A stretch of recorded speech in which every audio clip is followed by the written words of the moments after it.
Imagine being stuck in an airport, not for hours, not for days, but for 18 years, watching people arrive and leave every single day while you stay in the same place, with no home, no country, and no one waiting for you anywhere. This is the real story of Mehran Karimi Nasseri, a man who didn't just pass through an airport, but slowly became a part of it.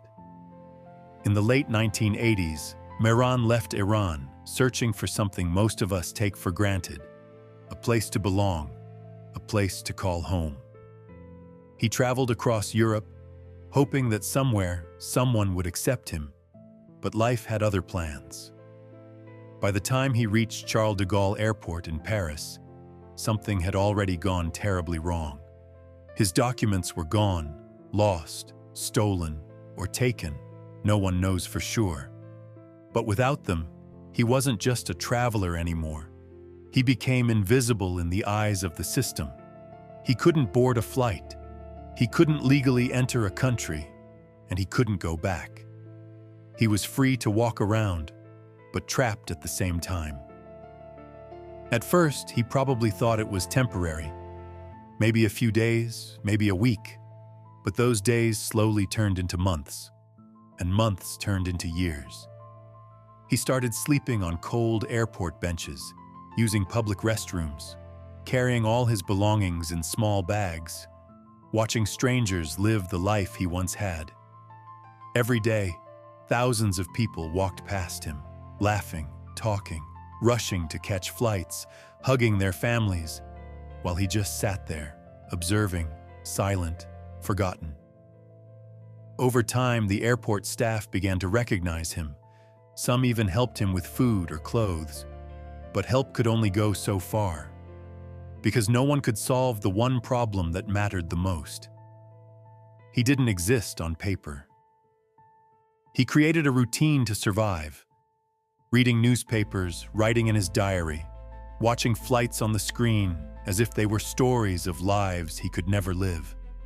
Imagine sitting in one place for years, watching the world move forward while your life stays frozen, slowly. That kind of isolation changes a person. The line between reality and imagination begins to blur. And for Mehran, the airport was no longer just a place. It became his entire world. What's even more surprising is that people got used to him. He wasn't seen as strange anymore.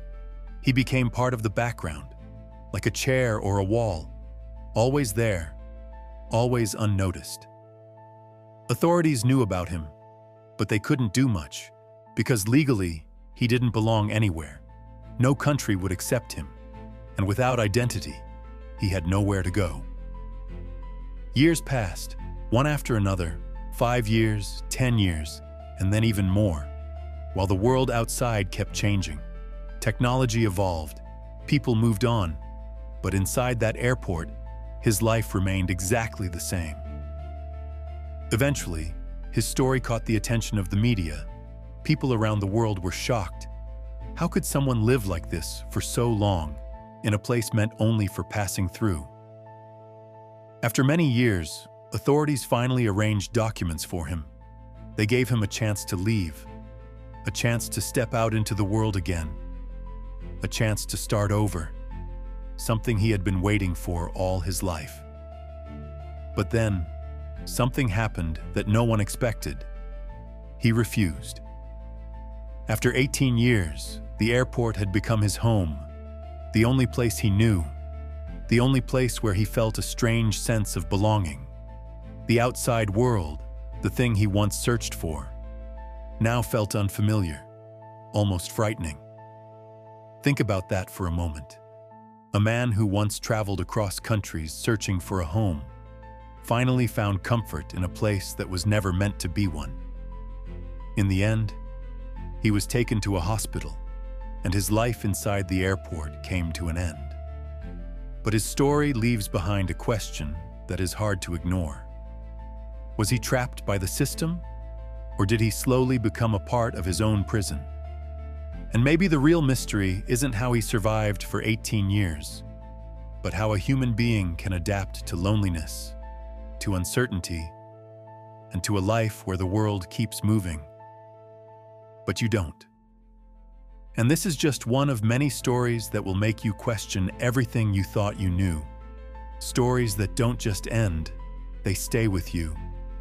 So if you enjoy stories like this, make sure to subscribe because there's a lot more coming. And trust me, you won't want to miss what's next.